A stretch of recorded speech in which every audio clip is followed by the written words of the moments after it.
है जो इस अभिमानी के अशुभ बोल को असत्य कर दिखाए? आगे बढ़ो वीरों और सिद्ध कर दो इस देश में वीरों की कोई कमी नहीं।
क्या अनर्थ हो गया?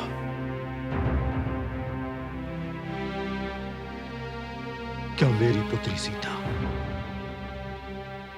मेरी नयनतारा जीवन भर अविवाहित रह जाएगी? यदि मुझे ज्ञात होता तो मैं यह संकल्प भी न लेता।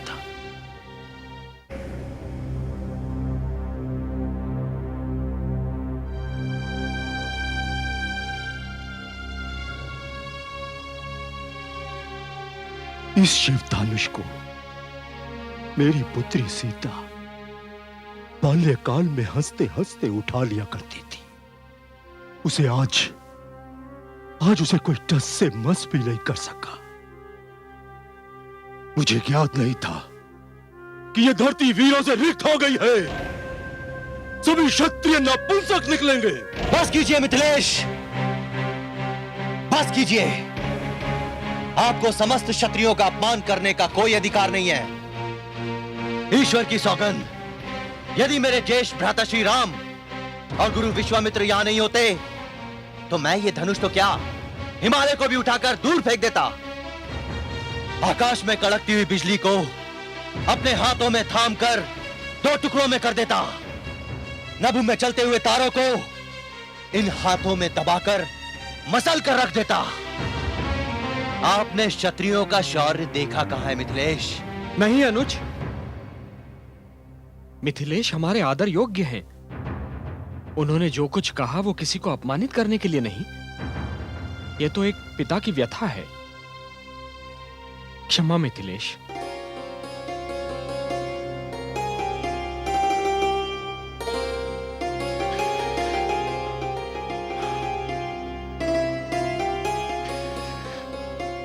शिष्य राम, मेरे लिए मिथिलेश का दुख असहनीय हो रहा है। जाओ और महाराज जनक का संताप मिटा दो।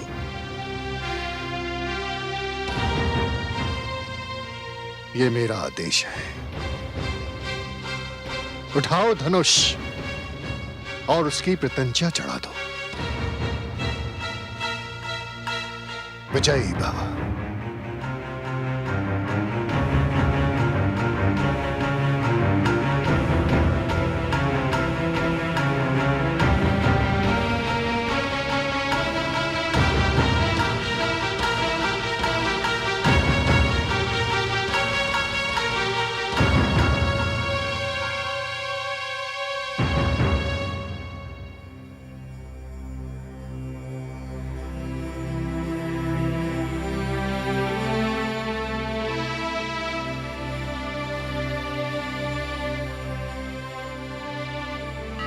हे उमा महेश्वर, गुरु का आदेश सर्वोपरि होता है, उसका पालन करने की शक्ति दीजिए भगवान।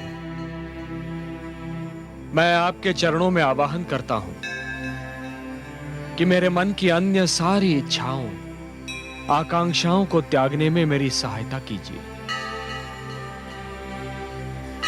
हे हि गौरी शपिनाकपाणे शशांकमौले वृषभाधिरूढ देवाधिदेवेश महेश नित्यं ग्रहाण पूजां भगवन् नमस्ते।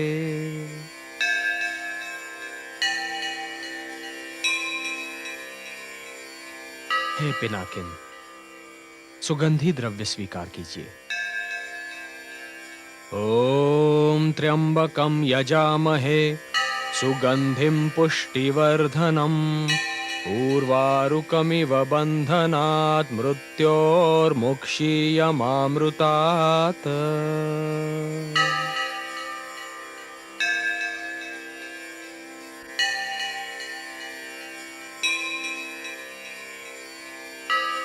नीराजनं निर्मलदीप्तिमद्भिर्दीपाङ्कुरैरुज्ज्वलमुच्छ्रितैश्च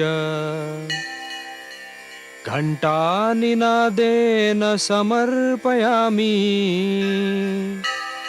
मृत्युञ्जयाय त्रिपुरान्तकाय।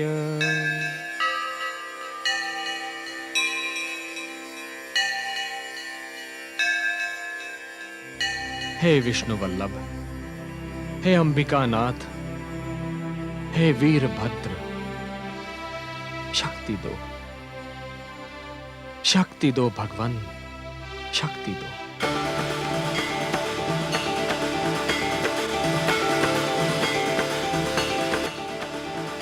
ओम नमः पार्वती पतये हर हर महादेव।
कैसी विचित्र ध्वनि है जिसने धरती आकाश सबको हिला दिया है।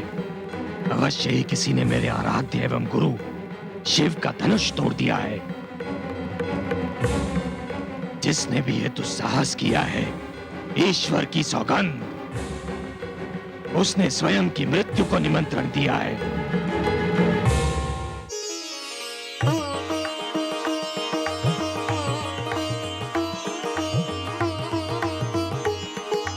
हे देवाधिदेव, आपको कोटि कोटि धन्यवाद। आपके इस दिव्य धनुष को उठाने का महान कार्य आपके आशीष के बिना असंभव था महादेव। मैं नतमस्तक हूं। हे गौरी माता, आपने सत्य ही कहा था। जिसका जिस पर सत्य स्नेह होता है, उससे वो मिलता ही है।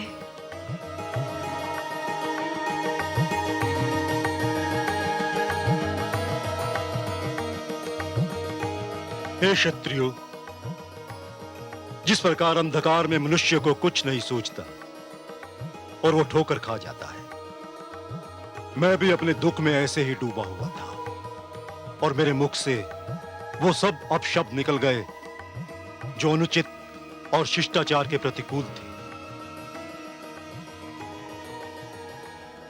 मुझे सब अपनी कही हुई अपमानजनक बातों के लिए खेद है। कृपा करके आप सब मुझे क्षमा कर दीजिए।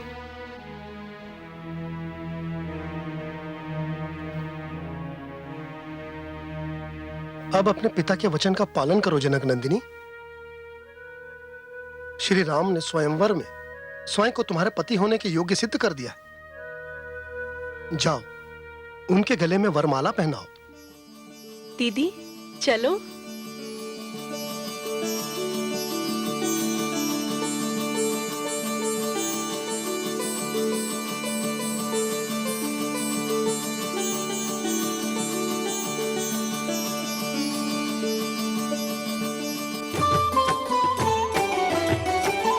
मंथर गति नैना अकुलाने,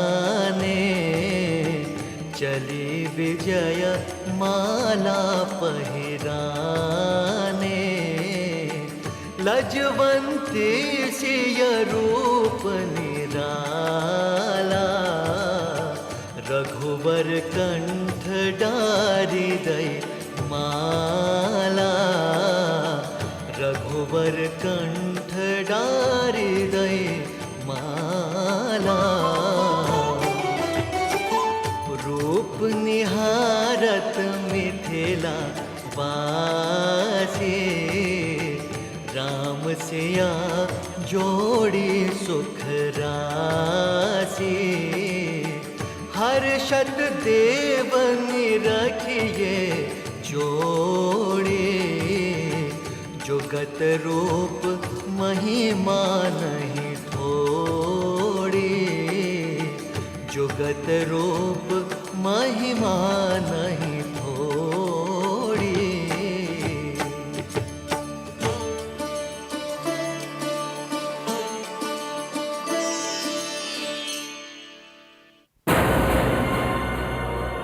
शंभो!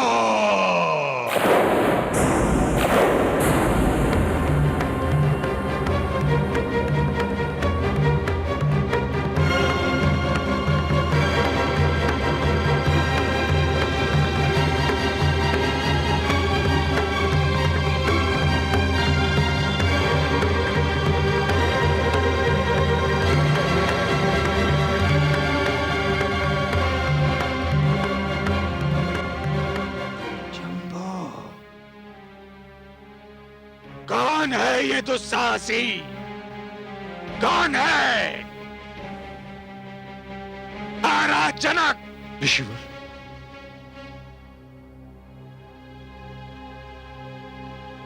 हे प्रभु, हे ऋषिवर, हे परशुराम, क्षमा क्षमा। मैंने भगवान शिव के समक्ष ये प्रतिज्ञा ली थी कि जो भी इस शिव धनुष को उठाकर इस पर प्रत्यंचा चढ़ाएगा, मैं उसी से अपनी पुत्री सीता का विवाह करूंगा। तुम्हारी प्रतिज्ञा का संबंध इस धनुष को उठाने एवं उस पर प्रत्यंचा चढ़ाने से था, इसे तोड़ने से नहीं। जिसने भी यह अपराध किया है, वो मेरे सामने आए।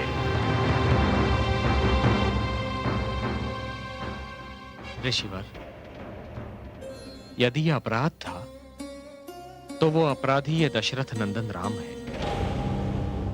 किंतु मेरा विश्वास कीजिए ऋषिवर, मैंने यह अपराध जानबूझकर नहीं किया है। प्रत्यंचा चढ़ाने की चेष्टा में धनुष मुझसे टूट गया। यदि आपको इससे दुख पहुंचा है तो क्षमा प्रार्थी हूं।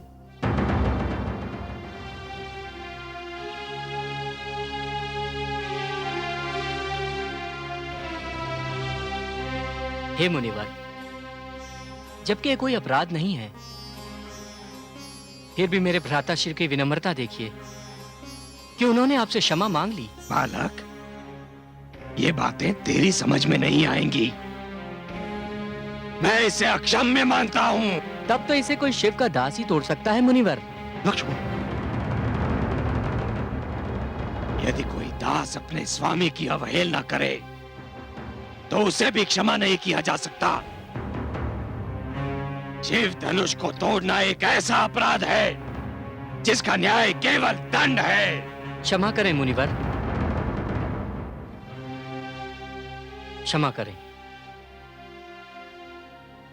हम भाइयों ने खेल खेल में न जाने कितने धनुष तोड़े, उसका तो आज तक किसी को बुरा नहीं लगा। इस धनुष में ऐसी क्या विशेषता है जो आप इतना क्रोधित हो रहे हैं? मिथिलेश के भंडार में न जाने कब से ये यूं ही पड़ा हुआ था। क्या हुआ जो प्रत्यंचा चढ़ाने से टूट गया? मेरे मुंह मत लग बालक, तू अपनी सीमा को लांघ रहा है। कहीं ऐसा न हो कि मेरा क्रोध भी अपनी सीमा को लांघ जाए। क्रोध? क्रोध हम राजपुत्रों को सुहाता है मुनिवर। आप जैसे महान ब्राह्मण को शांत रहना ही शोभा देता है। मुंह संभाल कर बात कर बालक। अच्छा, जब आपको इस धनुष का टूटना इतना ही दुखदाई ठहरा है तो आप इसे जोड़ क्यों नहीं देते? बस बस बालक, सहने की भी सीमा होती है। तू कदाचित मेरे अतीत से अनभिज्ञ है। अनभिज्ञ नहीं हूं मुनिवर, इसीलिए तो आपसे कह रहा हूं कि जब आपके पिता के तप से आपकी माता का कटा हुआ सिर जुड़ सकता है तो आपके पराक्रम से यह धनुष भी जुड़ सकता है। उद्दंड! क्षमा ऋषिवर, क्षमा। मेरे अनुज को क्षमा कर दीजिए। लाड़ प्यार से बिगड़े हुए इस राजकिशोर को तो मैं क्षमा कर सकता हूं, किंतु तुम्हें नहीं कर सकता। तुमने मेरे आराध्य शिव का धनुष तोड़ने का जघन्य अपराध किया है। मैंने इस धरती पर 21 बार क्षत्रियों का विनाश किया है, किंतु लगता है कि अब भी मेरा संकल्प पूर्ण नहीं हुआ। आज मेरे हाथों एक और क्षत्रिय मारा जाएगा।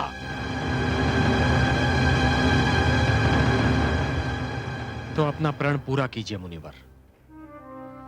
मैं तो भाग्यशाली हूं कि मेरा शीश स्वयं परशुराम जैसे महापुरुष की परशु की छाया में आ गया। किंतु मेरी एक बात अवश्य ध्यान से सुनिए मुनिवर। जिस प्रकार वाटिका के एक विषैले पौधे को नष्ट करने के लिए समस्त वाटिका को उजाड़ देना अनुचित है, उसी प्रकार एक अपराधी को दंडित करने के लिए उसकी समस्त पीढ़ियों को दंडित करना अनुचित है। मुनिवर, आपने एक क्षत्रिय से क्रोधित होकर उसकी समस्त पीढ़ियों का वध कर दिया। आप तो क्षत्रियों के अहंकार को नष्ट करना चाहते थे मुनिवर, किंतु आप स्वयं अपने ही अहंकार के बंदी हो गए। अब एक शब्द भी अपने मुंह से मत निकालना।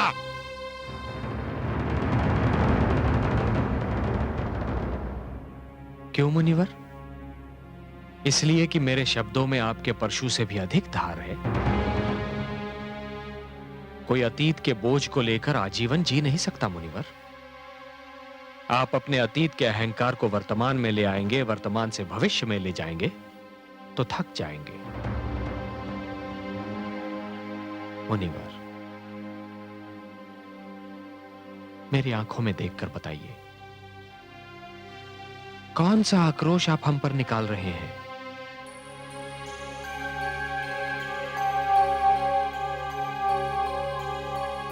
आदेश दीजिए मुनिवर। संभवतः तुम सत्य कह रहे हो रघुनंदन। मुझे अब शस्त्र की आवश्यकता नहीं है। ये लो, मेरे धनुष पर प्रत्यंचा चढ़ाओ। सोच लीजिए मुनिवर, कहीं ये भी टूट गया तो? अब ऐसा नहीं होगा राजकुमार। शिव धनुष के टूटने में एक संकेत था जिसे मैंने समझ लिया है। लो,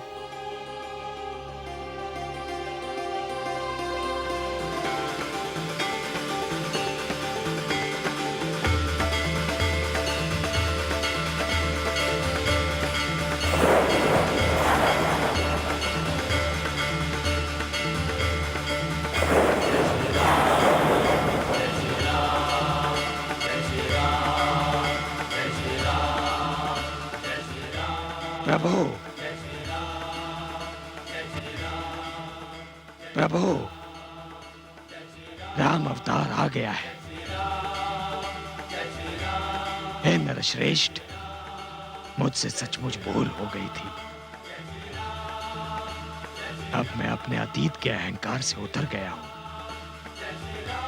ब्राह्मण होकर भी मैं क्षत्रिय कर्म करने पर विवश हो गया था प्रभु। अब मैं संपूर्ण ब्राह्मणत्व प्राप्त करने जा रहा हूं।